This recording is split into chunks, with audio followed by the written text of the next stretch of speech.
Hi friends, welcome back to my YouTube channel. నేను మీ ఇస్మా సతే. ఎలా ఉన్నారండి? బాగున్నారా? మేమైతే చాలా చాలా బాగున్నాం. మీకు మీ కుటుంబ సభ్యులందరికీ ఉగాది పండుగ శుభాకాంక్షలు. అందరూ బాగుండాలని మనస్ఫూర్తి.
ఇక్కడ వచ్చేసి నేను మళ్ళీ భక్షాలు చేస్తున్నా. ఉదయం అయితే చేసి దేవుడి మందం చేసి నైవేద్యం అనేది పెట్టిన.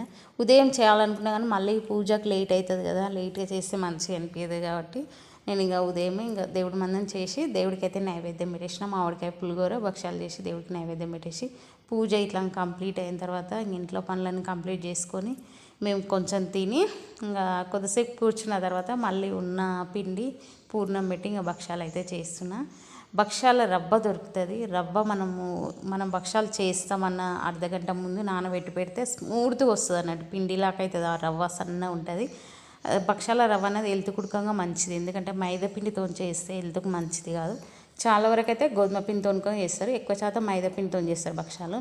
అది హెల్త్కి మంచిది కాదు కాబట్టి భక్షాల రవ్వ అనేది దొరుకుతుంది. ఆ రవ్వ తెచ్చి నానబెట్టి మనం చేస్తే మస్తు స్మూత్గా వస్తాయి, మంచిగా ఉంటుంది. మనం ఎట్లా అంటే అట్లా వస్తాయి, మంచిగా మెత్త ఉడకంగా ఉంటాయి. నెక్స్ట్ డే ఉన్నా కానీ ఖరాబ్ కాదు, పూర్ణం ఉడకంగా స్మెల్ రాదు. మనం పల్చ వేసుకున్నాం అనుకో భక్షాలు 2 days అయినా ఉంటాయి ఖరాబ్ కాకుండా. మనం పూర్ణం పెట్టి ఎక్కువ పెట్టి చేసినాం అనుకో నెక్స్ట్ డే స్మెల్ వస్తుంది అన్నట్టు. అందుకే నేను కొంచెం పల్చనే వేస్తాను ఎప్పుడైనా. 2 రోజులు 3 రోజులైనా ఉంటాయి ఏం ఖరాబ్ కాకుండా. పిండి కొంచెం తక్కువ పెడతా, పూర్ణం ఎక్కువ పెట్టి మంచిగా పల్చగా అంట మంచిగా కాల్చుకున్నాం అనుకో మంచిగా ఉంటాయి నిల్వ. ఫ్రెండ్స్, మీరు అయితే పండుగ ఎలా జరుపుకున్నారు? మేమైతే ఇట్లా సింపుల్గా జరిపేసినాం. ఈసారి అయితే ఇంటికి అయితే వెళ్ళలేదు. ఈసారి కాదు, మేమైతే ఈ మధ్యలో అయితే పండుగలు అయితే చాలా మిస్ అవుతున్నాం. అక్కడ అమ్మ వాళ్ళు చేసుకుంటారు, ఇక్కడ మేము చేసుకుంటున్నాం. ఎందుకంటే ఇప్పుడు ఒకటే రోజు ఇచ్చిర్రు హాలిడే పిల్లలకు, అందుకనే ఇంకా మేము పోలేకపోయినాం. అమ్మ వాళ్ళకి ఇంకా రానంటే ఇంకొక రోజులో ఏం పోవాలి ఏం రావాలి. అందుకని ఇంకా మా పెద్ద పాప కూడా ఎగ్జామ్స్ ఉన్నాయి. ఇప్పుడు 2nd year కాబట్టి ఆమెకి ఎగ్జామ్స్ ఉన్నాయి. మళ్ళీ ఆమెకు డిస్టర్బెన్స్ అవుతుంది, చదువుకోవడం ఇట్లా ఉంటుంది కాబట్టి అటు ఇటు ఒక్క రోజులో ఏం తిరుగుతాం అన్నట్టుగా ఈసారి అయితే ఏం పోలేదు. పిల్లలకి ఎగ్జామ్స్ ముంగల అటు ఇటు పోయినాం అనుకో వాళ్ళకి డిస్టర్బెన్స్ అవుతుంది. అందుకని ఇంకా ఏం పోకుండా ఈయనే చేసేసుకున్నాం పండుగ అయితే. ఈడ ఉన్నాగా అదే తిండి అదే పని కదా. ఏంటంటే ఫ్యామిలీ అంతా ఒక దగ్గర ఉంటుంది అన్నట్టుగా మంచిగా హ్యాపీగా ఉండొచ్చు. అమ్మ నాన్న అక్కడ ఉండకుండా నేను ఇంకుంటా అన్నట్టుగా అనిపిస్తుంది. మన పరిస్థితులను బట్టి ఇక తప్పదు, మారిపోవాలి ఇక.